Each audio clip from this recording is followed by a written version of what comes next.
Sa dami na nga ng opinyon, reaksyon at nakikisawsaw sa issue nila Carlos at ni Mami Angge, ay narito na nga muli ang naging say ni OG Diaz sa nasabi nga pong usaping ito.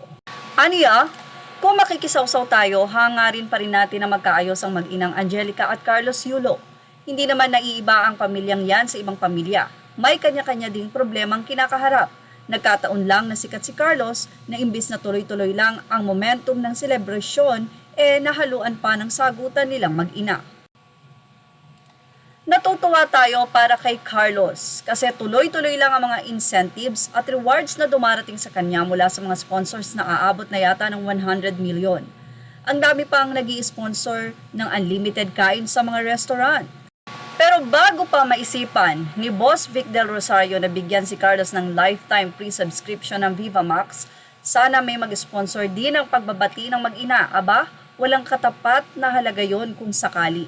At ang mas magandang mag-sponsor ng kanilang pagbabati, yung girlfriend ni Carlos kung willing magpakumbaba para ma-love na siya ng kanyang future biyanan.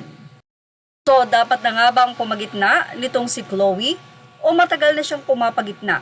Baka naman si Carlos talaga ang mayroong medyo problema. Hindi natin pwedeng husgahan si Chloe sa kung ano man ang nangyayari sa pagitan ng mag-ina.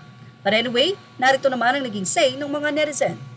Tila kasi ito ang punto ni OG Diaz na nananawagan na kay Chloe para makapagbati ang dalawa. Yan ang pinakamagandang picture na nakita ko kasi Carlos. Kaya hindi ako nag-scroll up agad. Di ba ang gandang tignan na ang ina ang katabi sa bawat picture sa media? Sino naman ng isang netizen, mag-aaway na naman yan ng mag-aaway. Huwag tayong sumali, in the end sila pa rin ang magmahalan. Napakagandang gift para sa pamilya kung may mag-sponsor na magbabati ang lahat. Sino naman ng isang netizen, truth, nasasayangan ako sa once in a lifetime opportunity na heroes welcome at awarding niya, nawala yung pamilya niya. Well, mahirap mag-medal, pero sigurado naman na hindi pusong bato si Carlos.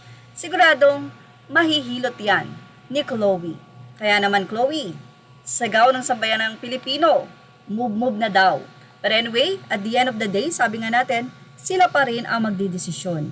Tayo lamang ay nakikiopinyon at magbibigay ng maganda sanang advice at hindi pangbabash.